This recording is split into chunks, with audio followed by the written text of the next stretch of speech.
but hopefully it's okay. Today we have Pravesh Kothari visiting us from Princeton, and he's going to talk to us about quantum entanglement, sum of squares, and the Lagrange conjecture. Thank you, Nama. First of all, this is like the most crowded room I have ever given a talk to, so thanks so much. Yeah, theory. Also, the second part, I want to give a disclaimer. I am not from CMU, which means that if the talk sucks, quite a few perspectives here, so it's not a statement about CMU at all. Okay, great. Okay, so I'm going to talk about, thank you for inviting me here, and I've actually been here since Monday, and I'm having a great time. I'm here actually till Thursday evening, and I'm hanging out in the theory lab, so feel free to actually reach out. So I'm going to talk about quantum entanglement, sum of squares, and the Lagrange conjecture. And this is joint work with Boaz Barak from Harvard and David Storer from Cornell University, who is visiting the Institute for Advanced Study this year. The title is sort of zero information and bag of words, and part of it is intentional. And like one of my goals is to convince you that there is a meaningful relationship between the words appearing in the title here. A relationship which we explore actually could give us more algorithmic progress. Okay, great. So let me start by curing the zero information thing going on with the title here by telling you the main result of this talk. So what I'm going to do is an algorithmic result. Okay, so it's going to be some algorithm, fast algorithm for a certain problem, and I'm going to define that problem for you. Later on, I'll tell you why one could possibly care about this problem. So there are some motivations from quantum information. But I'm going to be pretty vague about this quantum connection. I figured that this would mostly be a classical audience. So if I'm offending some quantum people, I'm really sorry. I'm not going to use complex vector spaces. I'm not going to use bracket rotation. The quantum is only in the title. Okay, great. So let me tell you this problem. It's a clean algorithmic problem by its own, and you don't have to know the quantum connection to hopefully care about it. So I'm going to call it the low rank matrix in a subspace problem. So the input is going to be a subspace of n by n matrices. So you can think of the subspace being specified to you by, let's say, giving all the linear equations that any matrix in the subspace must satisfy. You are promised that there is a rank 1 matrix inside this subspace, meaning there are unit vectors u and v, so that uv transpose is inside the subspace. And the goal, of course you don't know this uv transpose, so the goal is to find some rank 1 matrix, let's say specified by unit vectors x and y, such that if you project this rank 1 matrix to the subspace W, so pi W is the projector, then the Frobenius norm of the resulting matrix is almost close to basically the full Frobenius norm of xy transpose, which is 1 here. Okay? So if you don't know or haven't seen Frobenius norm before, it's basically nothing, just the Euclidean norm of the matrix when you think of it as a vector. Okay, just think of a matrix, n by n matrix, as an n square dimensional vector, take its Euclidean norm. Okay? In that language, in fact, I could restate the problem as follows. I have a subspace of n square dimensional Euclidean space, okay, and I want to find some vector which is close to this subspace. The kind of structure I want this vector, of course, is best described by looking at it as a matrix, and it's like if you take this n square dimensional vector, flatten it out as a matrix, then it should look like rank 1 or close to rank 1. Okay, so hopefully the problem is clear. I don't expect you to have intuition about how hard or how easy this problem is right away. But one thing is clear, right? Which is that if I take like some discretization of the unit sphere and search for all possible pairs on this discretized version, then I won't need a discretization which is finer than some, in other words, a discretization with like 2 to the O of n points on the sphere would suffice. So in other words, like a brute force algorithm for this problem would basically run in time 2 to the O of n. And we are trying to see if we can do actually something better than that. Okay? So the main result of this talk is going to be, I'm going to forget this epsilon so that I don't have to carry it around. I'm going to think of it as 0.01 for the rest of the talk. So the main theorem is going to be a fast algorithm for this problem. And the fast algorithm runs in time sub-exponential in n. So it's going to be a 2 to the root n polylog n time algorithm for the low rank matrix in a subspace problem. And this algorithm is going to be based on rounding a certain convex relaxation called as, in fact, a semi-definite programming relaxation called as the sum of squares relaxation. Okay, I'm going to explain all of these terms to you in a moment. This is just to tell you what's going to come ahead. Okay? And in that spirit, let me also throw out a couple buzzwords for you to look out. In some sense, they would correspond to the main takeaways of this talk. So one of the key insights would be this polynomial reweightings of distributions. that somehow relate to rounding this relaxation solutions. Not supposed to make sense, just some term to look out for. And the second is this somewhat surprising connection to the log rank conjecture from communication complexity. Okay, again, all of this will come ahead. Okay, great. So that's the extended title slide, and let's begin by first telling you what I'm going to do for the rest of the remaining time that I have. So I'm going to tell you about some wishy-washy motivation for this problem because I have tied my hands into not telling you about the quantum stuff. And then I'll tell you a little bit history which would be based on quantum, but the results would make sense regardless. Then I'll tell you that the bulk of the talk and also the most interesting part would be how we design the algorithm. So it's going to be based on some convex relaxation, as I already hinted. So I'll tell you what the relaxation is and how to round it, okay? And that would be most of the talk. And then I'll end with, again, coming back to my vague self, I'll speculate about what this approach could potentially yield and tell you some of the dream theorems that I think could come out of this. Hopefully some of you will help me prove it or prove it yourself. Okay, great. So let's start with the motivation, history, etc. So I sort of want to do this. I want to think of this problem as I sort of already did as a problem of finding structured vectors in subspaces. And as you saw, like in the first slide, the problem we are looking at today is the problem of finding rank 1 matrices in a subspace. So the structure there is rank 1-ness. Okay. But actually this kind of problems, at least this prototype of problems you've seen before, let me just take the example of max cut for example. So max cut is a problem which can be thought of as maximizing x transpose Lx, where x denotes a subset of vertices in a graph, so it's going to be a Boolean vector, and L is the Laplacian of the graph. So it's maximizing a quadratic form over Boolean valued vectors x, right? So now what you can show by sort of a very simple analysis is that if the max cut is like 1 minus epsilon and you want to find something close to that, then you're looking for a Boolean vector x which lives in the subspace where the Laplacian takes eigenvalues which are like 1 minus O of epsilon. Okay? Which means that this problem actually fits this general prototype thing that I wrote down above of finding Boolean vectors. So structure this time is Boolean in subspaces, right? And similar thing can be done for this small cell expansion problem. I won't go into it now, but basically this is a variant of the unique gains conjecture that you may have heard about. Analogous to the unique gains conjecture, there is a hardness conjecture about this, which is called the small cell expansion hypothesis. And in some sense, for algorithm design, this happens to be a somewhat more facile version of the problem. So if you are interested in designing faster algorithms for unique gains problem, maybe this is the problem you should start with. But suffice it to say that this can also be sort of put in the same format, and let me not discuss that further. And of course, the third problem is what we care about today, and it tends to have a name in quantum information. It's called as the best separable state problem. And actually, the subspaces also come from certain, certain quantum objects called as measurements. So these are some matrices, and looking at the top eigenspaces of these matrices. Again, not important. You can just think of it as some subspace, and you're looking at finding a rank 1 matrix inside the subspace.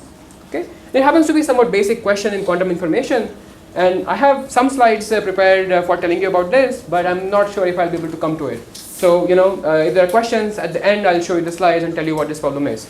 But for now, let me tell you what. And let me also make this comment, which is that. So I sort of gave this vague thematic fluffy explanation about how these problems are related. But actually there is a somewhat deeper connection. That's also how I got into this, because I am a totally classical person. I understand very little quantum information. So I was actually looking at one of these problems here, and somehow the techniques tended to work for the best separable state and not for the other problems. But anyway, so there is a deeper connection I think between these two problems. Again, I won't go into it today. But let me tell you about what's known about the problem that we care about today anyway. A result of Gurwitz and then a slight improvement due to Blyer and Tapp in some context implies that if this 0.99 is replaced by like 1 minus 1 over n, n being the dimension that you're working with here, then this problem is NP hard. Okay? So sure, okay, we basically won't work with that small epsilon. So let's say we fix epsilon to be a constant now. Let's try to understand what's known in that regime. So it turns out that in this regime, a quasi-polynomial time algorithm is not ruled out. Quasi-polynomial time algorithm in fact would be great, and it would resolve some quantum complexity conjecture. Again, won't tell you what that conjecture is, but that's one of the major motivations for this problem. It turns out that you can prove a quasi-poly lower bound. Okay, if you assume the exponential time hypothesis, which is the fact that which is the conjecture that 3-sat requires 2 to the theta n time to solve. Okay, so it's like a trumped up version of the P versus NP conjecture. And in fact, it happens. It so happens that for some special kind of subspaces which have some quantum interpretation, you can actually also give a quasi-polynomial upper bound. So in some special cases, we know quasi-polynomial upper bound. Quasi-polynomial is also a lower bound. It would be great to get a quasi-poly algorithm, but for general subspaces, before what I'm going to tell you today, there was no non-trivial algorithm, which means that there was no algorithm that runs in time 2 to the little of n, which was known. Can you help me understand the problem definition once more? Yes. So what's the space S? Oh, sorry. Sn minus 1 is the set of all unit vectors in Rn. Okay, so Sn minus 1 is a notation for sphere in n dimensions. Sorry. Yes. Yeah. Is the problem clear before I move on? Also, just to clarify, there exists UV such that UV transpose is in W, right? Yeah. So these are not known to us. Good. But because there is. otherwise we would return those. Yes. Exactly. Yes. So, but we are just. I said it is a promise problem. Of course, you can think of an optimization version, but this is sort of neater to think about. Okay, great. So we can move on. So that's the main result. Let me just, with this new knowledge, tell you again that we basically have a 2 to the root n time algorithm for solving this low rank matrix in a subspace problem. It has some similar consequence to the best separable state problem and something about the quantum complexity conjecture. Again, not going to go into it. You have a question? This quantum conjecture, I mean, it's implied by the promise version of this problem? No. So you need a certain variant of it, which okay. Let's not get into it. Okay. There is some version of the conjecture that you say something about, but okay, whatever. Great. So for the rest of the talk, I'm going to again avoid some more notational clutter and think of only symmetric matrices. Okay. So now instead of UV transpose, I have the promise that there is a symmetric rank 1 matrix in the subspace. So UU transpose in the subspace, and I want to find some vector x such that the rank 1 matrix defined by x, is close to the subspace.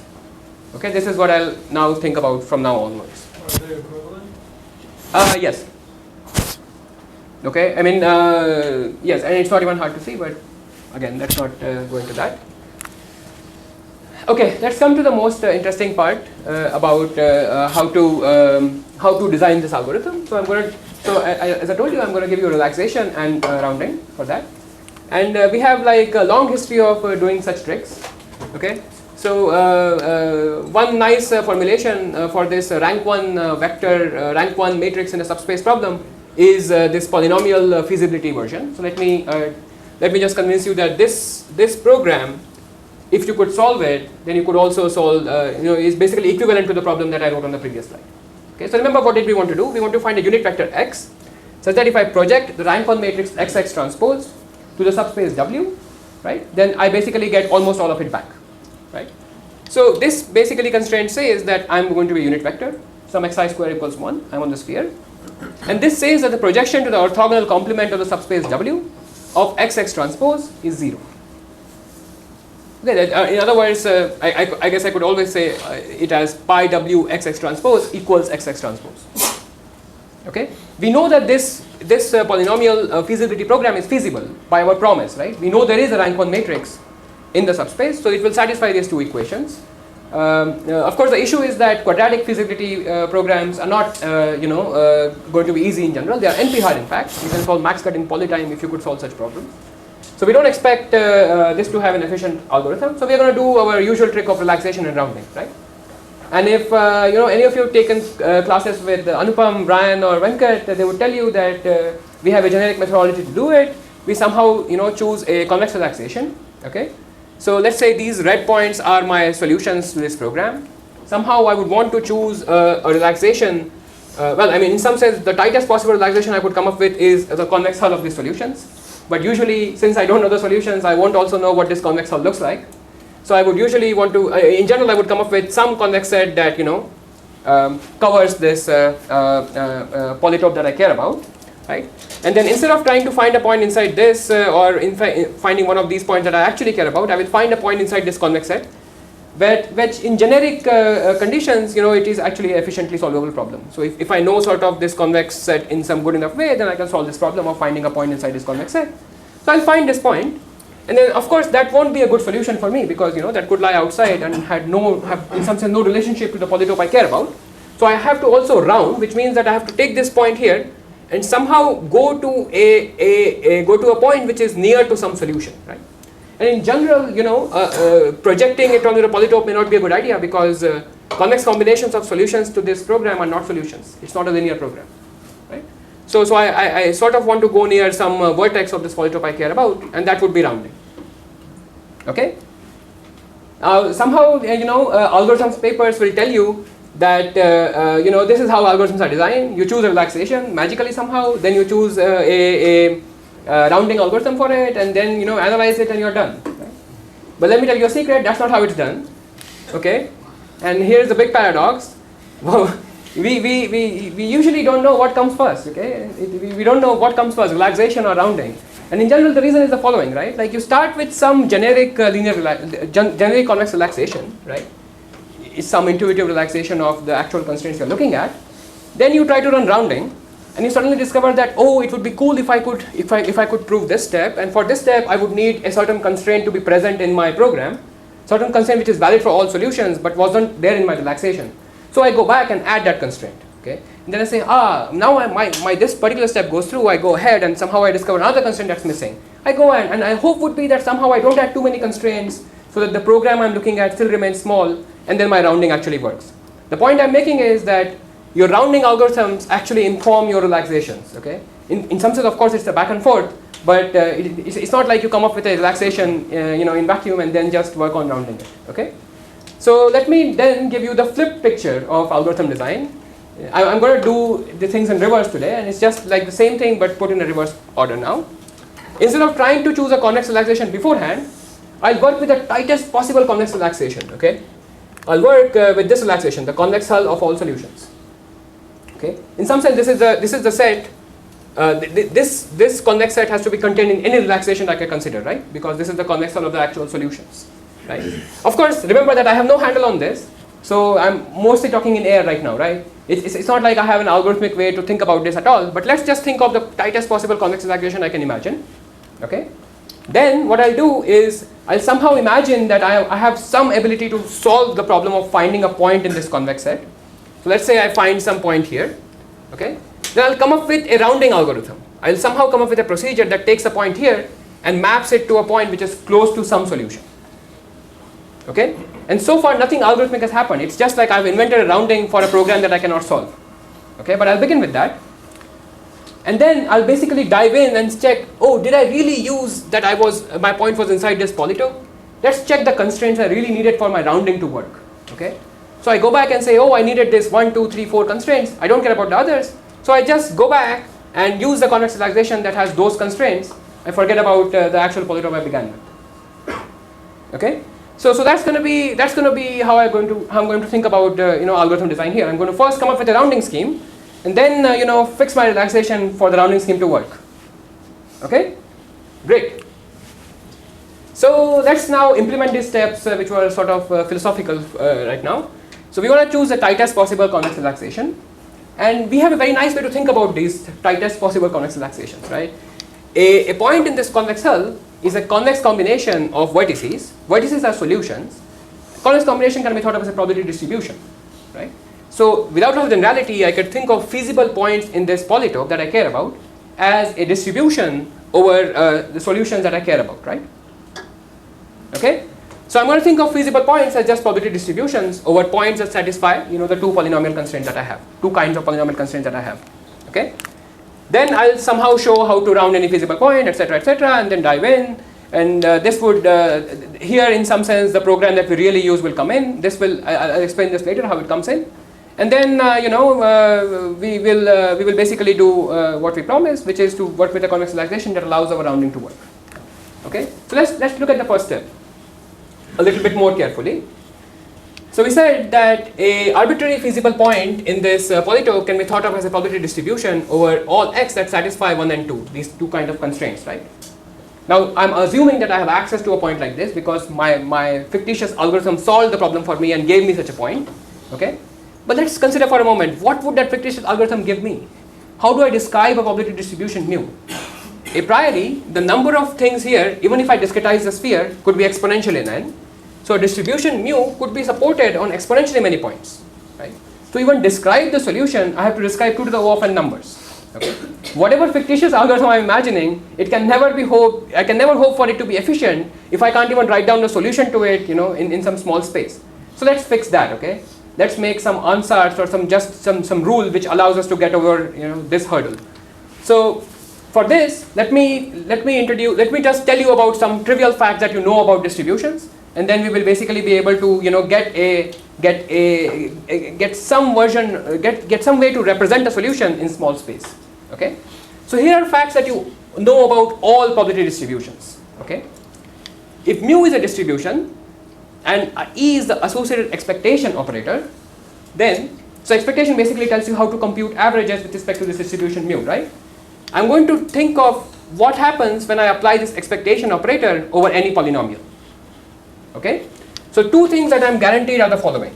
That it's correctly normalized. If I take the constant function, the expectation of the constant function 1 over every distribution has to be 1. Okay? Great fact.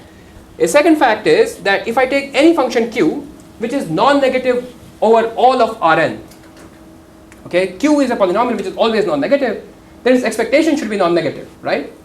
Because it's going to be non-negative over all the points in the support of any distribution that I can think of here.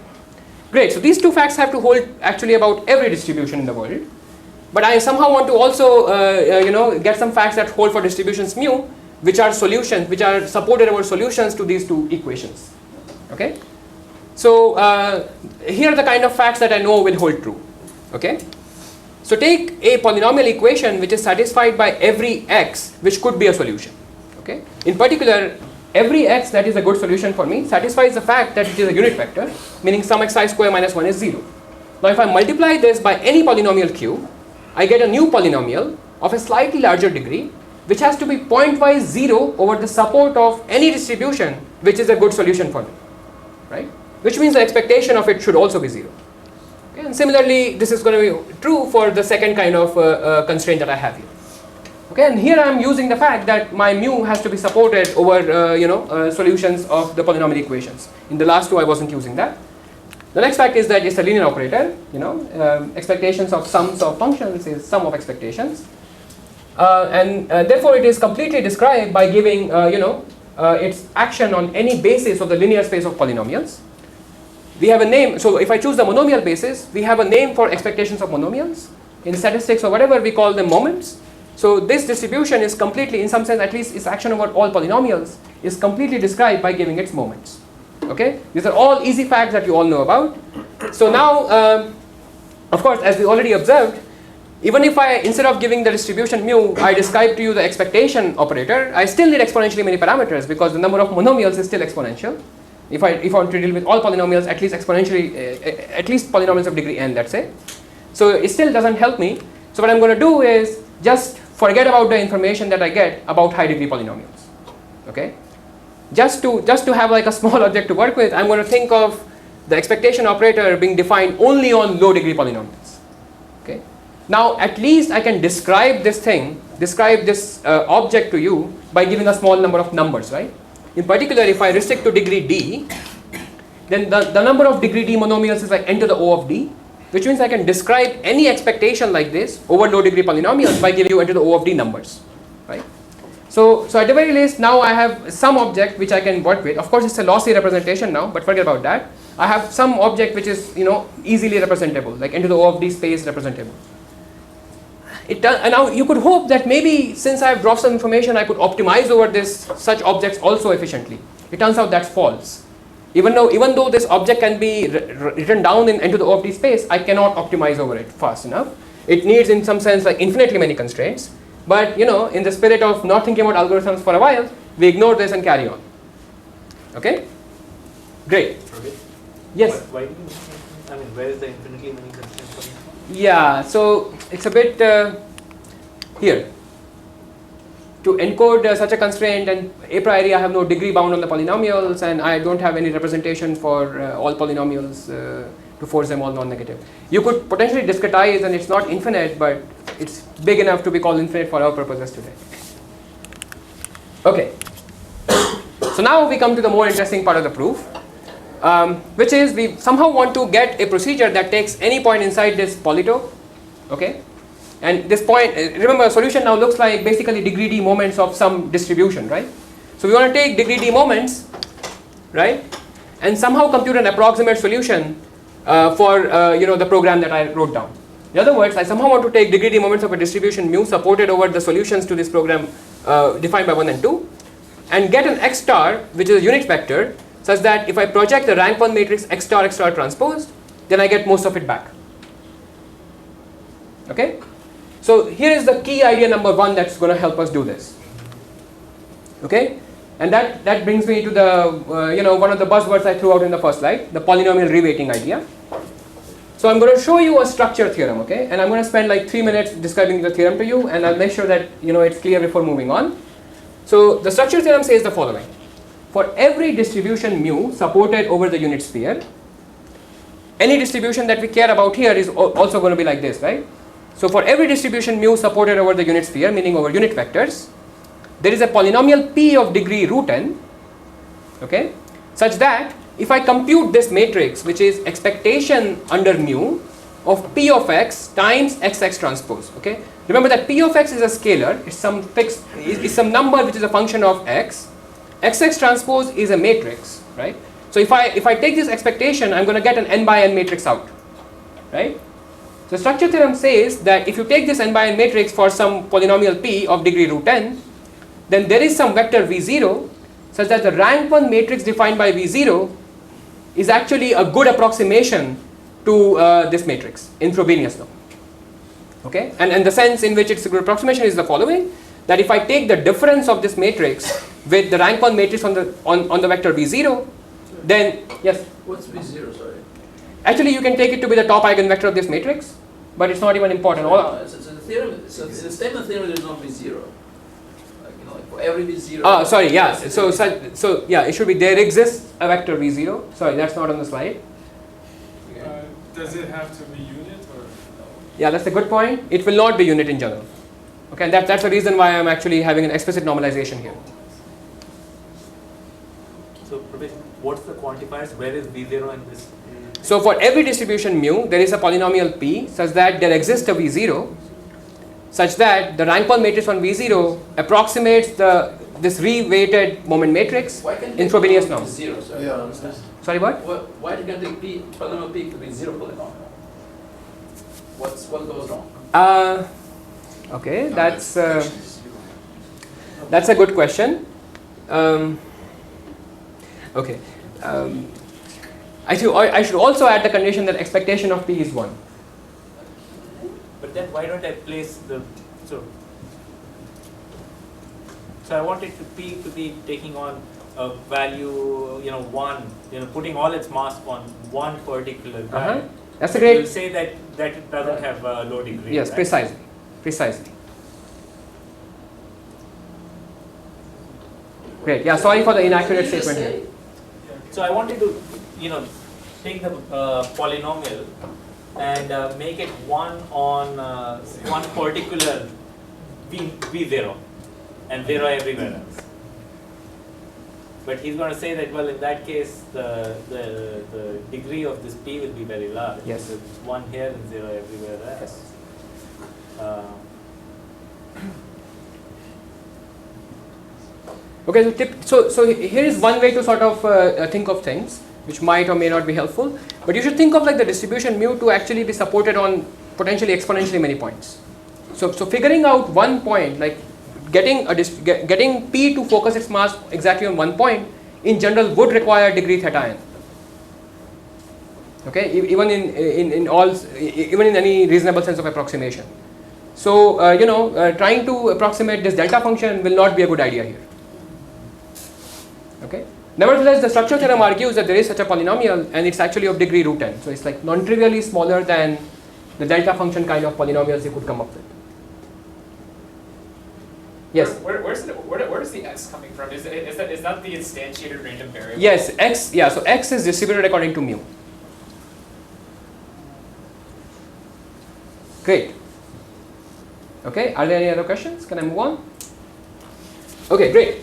And the second point I'm going to claim is that in fact this P can be efficiently computable. So it can be computed in polynomial time by looking at just the degree O tilde root n moments of the distribution mu. So Yes. is root n necessary to have a lower bound? Is this tradition? Yeah, you're getting ahead of me here, but it turns out that if Yeah, I understand why I cannot approximate delta function by less than degree n, but why can't you do anything better? so, for the statement as written, there is no reason to have root n as a lower bound. Okay. When I actually give a proof of this to you, I'll actually be able to construct only square polynomials here. Instead of p, it will be p square. That's the one I know how to construct. For square polynomials, root n actually will turn out to be the right answer. If p was forced to be a square, or I don't know if that makes sense, but basically, if under the kind of techniques that I have, root n would be the right answer. But as stated, this theorem could actually be true for polynomials of degree lower than root n. In fact, that's one viable approach to go beyond what we are doing right now. Okay? Okay, I'm going to move on. Great. So the other point I wanted to make is that P is actually efficiently computable by looking at just low degree moments of the distribution mu. Okay? Great. So let me convince you that if actually this structure theorem holds true, then we are done. Okay? So here's how I'll solve the rounding problem for the distributions as solutions using the structure theorem. Here is observation 1. They're all going to be very trivial observations. The first observation is that this object, if you look at its entries as a matrix, the ijth entry is expectation under mu of p of x times xi times xj, which is some degree root n plus 2 polynomial. Okay, in particular, it can be computed by linearity and the fact that I have low degree moments of mu. I can compute this by looking at only degree root n moments of mu and also efficiently. So this is the object I definitely have a handle on. Right? I can write it down explicitly if I look at degree root n moments. Right? Good. Second, I want to claim that this object, this matrix, lives in the span of xx transpose, which all satisfy the two polynomial equations I wrote down. Meaning it's supported, so every x that appears here with a non-zero coefficient actually is such that xx transpose lives in the subspace W, which means that this is a linear combination of xx transposes which are all in the subspace W. By linearity, the whole matrix should also live in W. Right? Good. The other way of stating it is that if I project it to the W, if I project this matrix to the orthogonal complement of the subspace W, then I'm going to get 0. Okay? So again, two trivial facts so far.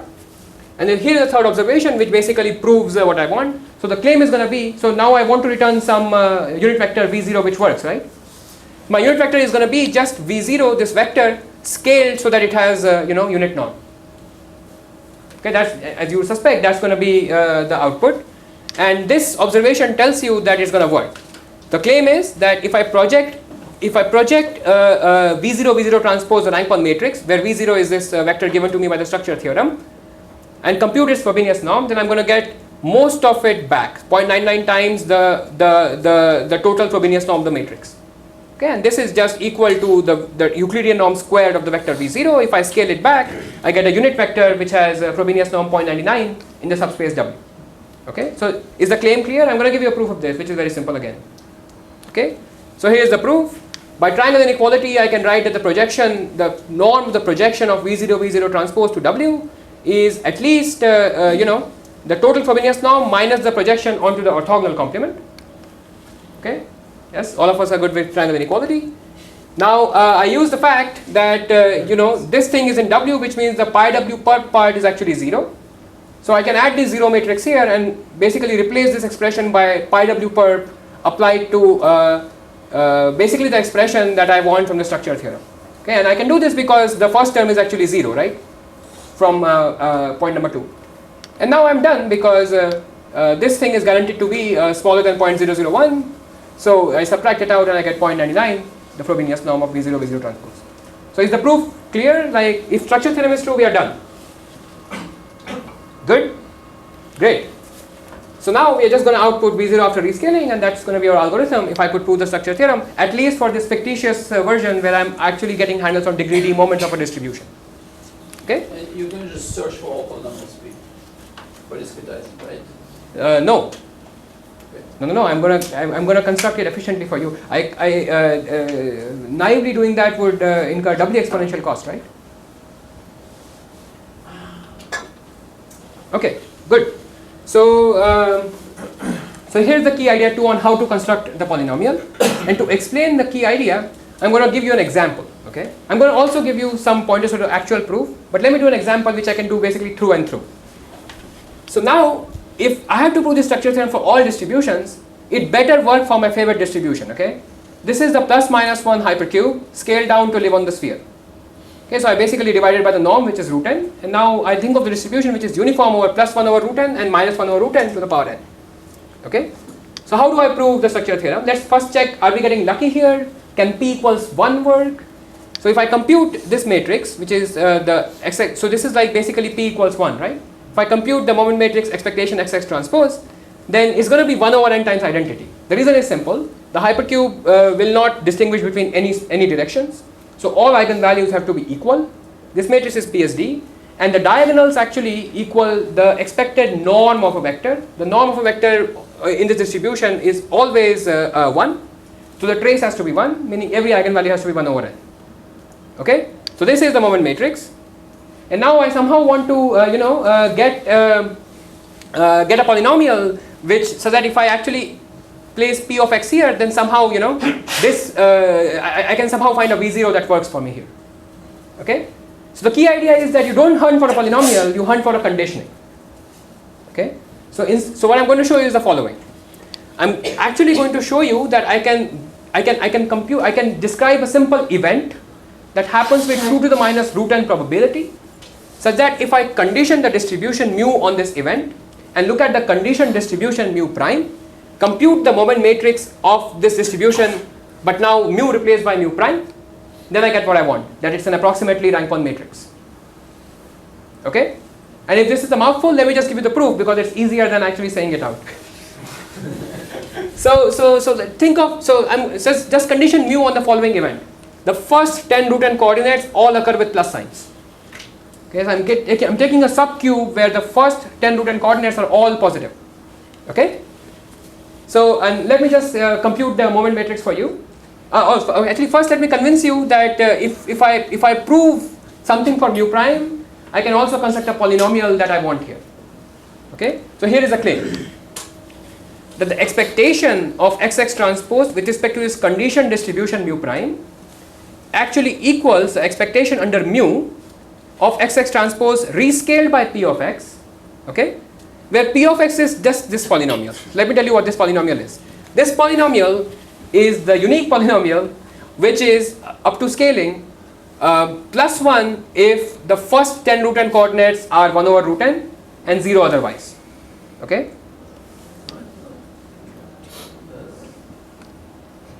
it's all good? Something is bad? One minus or something. Yeah, it's sign, doesn't it? I mean, right now, if you plug in 1 over square root, it's But there is a similar problem plus. before. Sorry, wait. What's the problem again? Minus should be a plus. No, but I wanted to make it plus ones, right? Sorry. Okay, yeah, this polynomial is messy, but you know the one I'm talking about, right? You all know the one I'm talking about here. Good. So there is a polynomial which is not this, but it is 10 root n in degree. Okay. Hopefully you agree with that. And I'm basically rescaling it so that this expectation matches this expectation. So it's basically always going to be equal up to constant if I don't use this scaling, and then I'm basically renormalizing so that I get a distribution whatever here. Okay. In other words, I renormalize so that expectation of p is 1. And actually this, okay, yeah, let me not say anything more than that. So the point is that if I actually prove something about this conditioned version, I actually also get a polynomial, which is just the polynomial that picks out the conditioning. Okay, great. So let's prove the claim for the conditioned distribution. So here is the moment matrix. I'm just going to compute it out for you. Remember that the first 10 root n coordinates are fixed to be plus 1s, positive signs, right? So in this block of first 10 root n coordinates, every entry is going to be product of 1 over root n and 1 over root n, which is 1 over n. So this is going to be you know, the matrix with where all entries are 1 over n. So this block is actually rank 1. Okay. Now, because of independence of the distribution, uniform distribution over the hypercube, the cross terms will be 0. Okay. And on the remaining part, I basically have changed nothing. Okay. It's over the subcube that I have not touched, my distribution will still remain uniform. So I get 1 over n times identity. Okay. So this is going to be the moment matrix. And now, if I take the vector v, which basically describes the rank 1 matrix here. So this matrix is basically VV transpose. Okay. Then I can write it as VV transpose plus zeros here and then 1 over identity. And now it's very easy to compute, you know, what's going on here. Like the whole point I'm making now is that the eigenvalue of this rank 1 part is the norm squared of the vector v. The norm squared of the vector v is 10 root n divided by n, which is 10 over root n. Is that what I said? Here. Right? So the top eigenvalue, the rank 1 part contributes to an eigenvalue of 10 over root n. The Frobenius norm of this part is at most n times 1 over n square, which is 1 over n. If I take roots, 1 over root n, whatever, blah, blah, blah. Hopefully I have convinced you here that this quantity is going to be, you know, at most 1 over root n. This part is 1 over root n is easy, right? Like I'm just computing the Frobenius norm of this part. Just square the eigenvalues, add them and take the square root. Okay, this is 1 over root n, which is equal to, and because the top eigenvalue is 10 over root n, it is 1 over 10, the Euclidean norm of vector v, which is also the Frobenius norm of the matrix VV transpose. So I'm done. This is what I wanted, right? Like the error is small compared to the norm of VV transpose. Yes? So are you basically saying that, look, on the top left, there are n 1 over n's floating around. On the bottom right, there are n minus a little bit 1 over n's floating around. Yes. So half the mass is sitting. No. This is only 10 root n. This is very small. This is 10 root n in size. Yeah, but if I, you know, they're all 1 over n. Yes. Sorry, I just somehow 1 thought. over n is about the same in both. Yes, exactly. That's exactly what's going on here. Yes. Okay, great. So that solves the problem for the yes. So for this example, is root n correct? Yes, unfortunately, yes. So the square thing actually corresponds to conditionings. Okay, and let me not tell you why. But and it's like if you only restrict to conditionings, then root n you can't beat root n, and even for this example, root n is actually right if you want to condition. So you have to use like a possibly negative polynomial which cannot be written as conditionings to you know potentially make progress. Okay, so I'm going to go ahead. Great. So now let's prove the real deal. Okay, this was the hypercube, which is like the baby case. Let's do the actual theorem now. So, and I have to, the log rank conjecture part in the title had to come in somewhere. So it's going to come in now. And I don't expect you to know this, but basically it's a fundamental conjecture in communication complexity. Okay, and it was made by Lowas and Sachs in '88. It's getting a cutoff a little bit, but whatever. And what I'm going to state is not the actual statement, but basically an equivalent formulation due to Nissan and Wigderson, which is also the main line of attack on proving this conjecture. Okay, so the conjecture says the following. It's a conjecture about matrices whose entries are +1 or -1. Okay, so Boolean valued matrices. It says that if you take a Boolean valued matrix of rank n, small n, and the typical dimensions of the matrix you should imagine is exponential in small n, which means you have a huge matrix with a very low rank. Okay, and I promise that the entries are +1 or -1. Okay, then the conjecture says that there is a monochromatic submatrix. What does that mean? A submatrix where all entries are either +1 or -1. Okay, and the size of the submatrix, meaning the number of rows and columns in the submatrix, is 2 to the minus polylog n fraction of the total number of rows of the total number of rows and columns of the matrix. Okay, in other words, every Boolean matrix of low rank has a large submatrix which is completely monochromatic, in particular rank 1. Okay, is the conjecture clear to you? Great. So we don't know how to prove this conjecture, and there's lots of interesting work, but I'm going to tell you only one result now, which is the breakthrough result of Shahar-Lovett from 3 years ago, which I want to call the root rank theorem. Okay, so even though it's a log rank conjecture, what we can prove now is a root rank version of it. And basically, what we know is that if we replace the 2 to the minus polylog n by 2 to the minus root n, we can prove it. Okay, so we really expect that there is a huge submatrix. We can prove that there is a somewhat large submatrix which is monochromatic instead. Okay, but you see same numbers and same terms appearing, so somewhere there has to be connection, right? Okay, great. So before I go ahead, let me just put this picture in your mind, which would be nice to sort of go on from here. So what does a rank 1 matrix look like? Any rank small n matrix can be thought of as following. You have rows and columns indexed by some set of vectors. Okay, so for every row and every column you have a vector which lives in n dimension. This n is a rank. Okay, so that every entry is given by the inner product of this inner product of the corresponding vectors. Okay, and if you've not seen this before, this follows immediately from the rank 1 decomposition. You can just take it as a fact for now if you don't see it immediately. Okay, and what this root rank theorem is saying is that there is basically a rank 1 matrix inside such a matrix, right? As long as u dot v entries are all plus 1 or minus 1 valued. Great. So how is the root rank theorem going to yield, the structure theorem to us? So let me sort of sketch the kind of place this would appear in. So let's start with a slightly more general case than the hypercube case. Let's say mu is uniform over some given set of vectors, unit vectors v1, v2, v capital N. So it's a flat distribution over some chosen set of capital N vectors. Okay. Remember that capital N can be exponential in small n. Okay, and these are completely arbitrary for now. Okay. Now, here is one of the objects I care about. What is the expectation of xx transpose when I draw x from this distribution? And this is easily computed here, right? It's 1 over n times vi transpose, the sum. Okay. Now I define a different matrix, which is basically this matrix you saw on the previous slide, this version of it,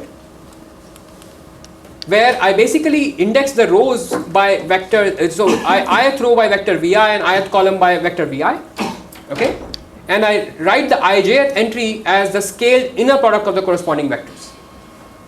Okay, so here's a simple claim that you can verify by just writing down the SVD of the two matrices. Remember that these matrices are very different dimension. This is small n by small n matrix because vi's live in small n dimension. This is a capital N by capital N matrix because it's indexed by the vectors. Okay. Despite that, they basically have the same set of singular values. Okay. So in particular, it's enough to prove that one of them is rank 1, okay, or close to rank 1, because then the other one also will be by the connection that they have the same singular values. Okay. So suppose now let's do the wishful thinking that this root rank theorem that we know apply not just to plus 1 minus 1 valued matrices but also arbitrary matrices of rank small n. Okay, let's assume that and apply it to this matrix Q because it's a matrix of rank small n, right? It's indexed by these vectors and it looks just like the matrix on this slide, except that the entries are not plus 1 minus 1. So suppose that the root rank theorem also applied to such a matrix, then the theorem will give us that there is a subcollection of rows and columns, let's say they are the same, say I, okay, such that I is large, so it is 2 to the minus root n fraction of the total number of vectors. And if I compute the average of vi transpose restricted to this set I, then it should be close to rank 1, right? Okay, great. Now we are done because this is a conditioning of the distribution mu prime, right? If I take mu prime as mu condition on the fact that the vectors come from the set where the indices are in this capital I, then the moment matrix is going to be precisely this matrix, which this version, this wishful thinking version of root rank theorem tells us is going to be true. Okay? Okay, great. So, and then we did this hand wavy thing before, where we said that if we have a conditioning which works on an event of 2 to the minus root n probability, then we can somehow hope to capture it by reweighting using a polynomial of degree about the same degree, right? Tilde root n. So let give me that latitude also, that I'm going to use convert this conditioning kind of proof into a polynomial reweighting proof. Okay, but still, even if you give me that latitude, I still have to somehow show that this P can be efficiently computed, and more importantly, that it works for non-Boolean matrices, right? Because the root rank theorem doesn't. So it turns out that there is a different proof of Lovett's theorem due to Thomas-Rothfuss, and some appropriate generalization of it can be used to basically, get the non-Boolean version also and the efficient version also. So that's great. That solves us the rounding problem. Okay, but remember that we still have the huge issue that we are still working with this fictitious version of the program where we get degree d moments which we actually cannot, right? So now we have to do the hard step, the dumpster diving kind of step, where we go and check out what constraints did we use in our argument. Okay, and then maybe add those constraints. So here is the key idea, and I'm going to state it in philosophical way. How much time do I have? 1 and 2 minutes. Okay. I started late. Okay, if everyone wants to stay. I need five more minutes maybe to make this point, and then I'll be done. Okay, great. So here is the third idea, and it's philosophical for a reason, because I don't have a concrete mathematical black box version of it. Okay. So the key idea is that if you have if you write down the proof of the structure theorem, okay, and suppose that in some sense the proof was simple, okay, and this is at the vague level that so that just permit me to make this one vague statement. If the proof happened to be simple, then the proof would not only work for distributions but also for objects that pretend to be distributions for simple tests. Okay, in other words, a simple enough proof cannot distinguish between a appropriately chosen object which tries to pretend like a distribution and an actual distribution. Okay, we are going to call this object pseudo distribution for now. Okay, so in some sense what we want to do is that this actual distribution was actually strongly constrained, right? It satisfies a bunch of constraints. In particular, it satisfies that for every non-negative polynomial the expectation is non-negative. We somehow want to now show that the same proof also works for the less constrained version. And in other words, it works for objects which are not as constrained as actual probability distributions. Okay, so let's remember this set of constraints that we wrote down for actual distributions, right? Let's try to figure out which constraint did we use in our argument. This was the argument I showed you. The structure theorem proof I sort of just hand waved, but remember that at some point we use linearity here to show that this matrix is in the subspace W. We also use normalization, I think, for various reasons. That's not apparent here. and we obviously use that we satisfy the constraints to prove this, right? So which means that we definitely need these things. But of course, we always used it on low degree polynomials, right? Because our P was low degree and XX transpose was degree 2. So we only needed this fact for low degree. So in particular, if these three facts hold only for degree about root n polynomials, will be good, right? The question is about this fourth fact. Where did we use this? And of course, as you can imagine, this is the trickiest fact, and lots of tricky things going on with it. Let me not maybe discuss that here. But basically, we use this positivity kind of fact in the proof of the structure theorem. Okay. And in some sense, it captures the statement that when we do this conditioning kind of proofs, we always want to say that if we condition a distribution, it should be another distribution. The kind of implications of the fact of this fact that we use require the positivity kind of conditions. Okay. Anyway, so we somehow have to now replace the proof with something that we can hope to algorithmically compute. Okay, algorithmically optimize. So it turns out that if I replace the positivity of all positive polynomials by just positivity of square polynomials, and the degree is restricted, then such objects can be efficiently optimized over.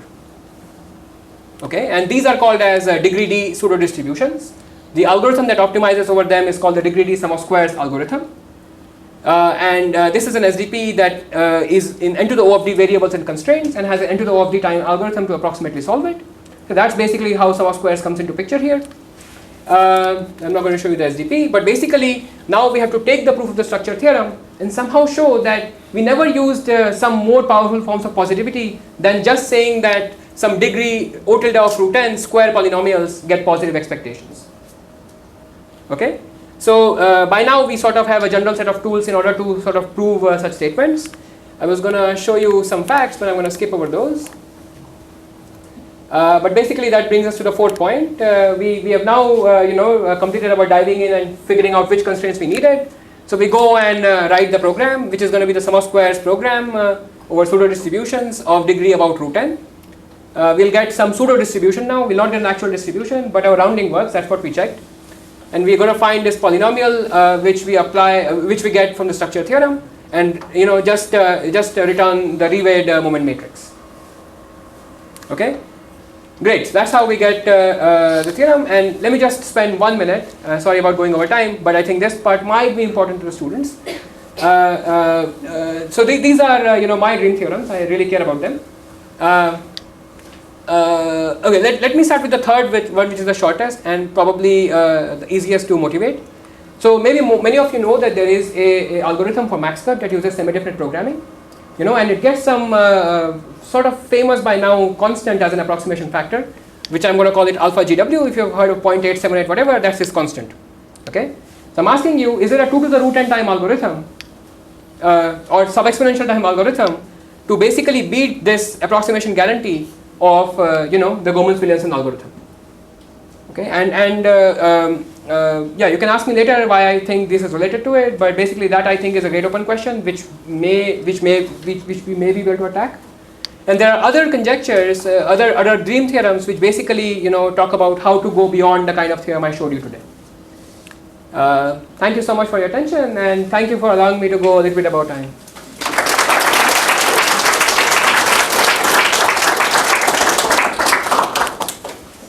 Are there any questions? Yes, people are. Yeah. The long-range conjecture is true. Could you replace root n with margin? That's a great question, and the short answer is no. Because we know that, as stated, the non-Boolean version of the Lagrange conjecture is false. So you have to define an appropriate variant of it, which could potentially be true. And I have many such variants. I can tell you about them. But yeah, the usual one is actually false. So let's take all other questions offline because people seem to be eager to go. Let's thank the speaker one more time.